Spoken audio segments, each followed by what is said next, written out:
Welcome to another Insider Report. I'm Jarret Johnson. I'm joined by the mighty Joe Yeager. Mighty Joe, man, there's a lot of storylines going around. Texas Tech football with fall camp about to open up.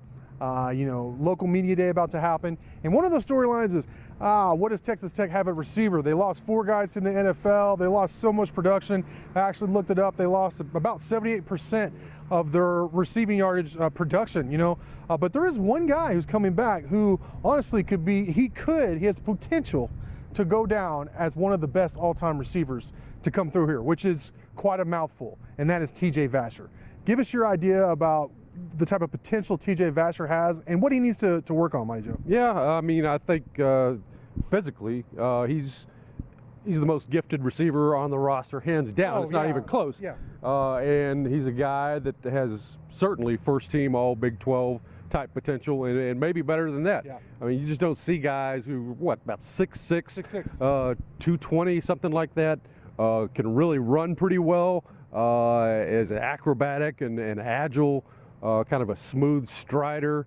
He gets the ball in his hands. He can pull away from people. It doesn't even look like he's running that hard, and people are choking on his vapor, So, I mean, he's got a lot of stuff that you want, and of course, you love the big targets too. I mean, to just throw it up out there where a guy can go get it, but he's got to go get it. And I think that's the issue right now is his consistency as a receiver, catching the football, concentration and focus.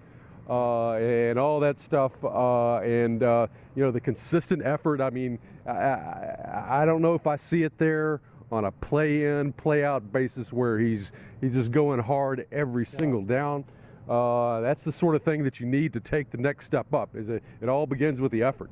And so if he gets the effort going, if he gets that side of it, and is able to become a reliable target catching the football, where there's not any horrendous drops or anything like that. They're very few and far between, and you can count on him, then you are talking about a first-team all Big 12 receiver. There's no question about it, and somebody who adds some dynamism to the offense, which it desperately needs. And you need somebody who's going to scare the defense a little bit, and I think he's the only guy on the roster that has that potential to be something where, we got to look out for this guy. We've got to adjust and game plan for him. But he's got to make it happen in order to make the defenses fear him and be honest about it. Yeah, I agree completely. And, despite all those talented seniors on the roster last year, 4 guys are currently on NFL rosters, they had to play him. They couldn't keep him off the field.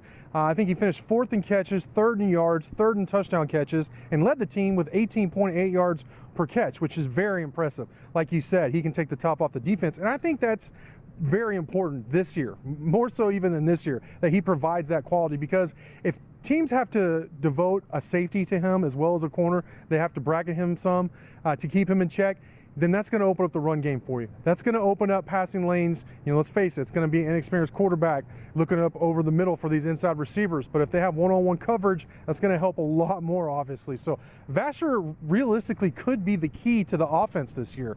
So that consistency is going to be key. I mean, if he's inconsistent, it goes to reason that the offense is going to be inconsistent. I think the UT game last year is a perfect example of what I want to finish with here in this discussion, because he had a touchdown catch on a fade, but he also made one of the most amazing catches and plays of the year, a one-handed stab. I don't know how he caught it. It was amazing. But then later in the game, on 3rd and long, Tech's backed up on their goal line. McLean Carter hit him with a skinny post that was in his hands. It was a little high, but it was really perfectly placed. Single coverage for Vasher, and he should have come down with it, and he dropped it. And they had to punt. And it was a critical part of the game. Obviously, all's well that ends well, but they need him to be consistent. If he can be consistent, like you said, one of the better players in the conference, if not the country, because of his potential, and could be a huge key for the Red Raider offense this upcoming season. Great stuff from you as always, Mighty Joe. Thank y'all for watching, and until next time.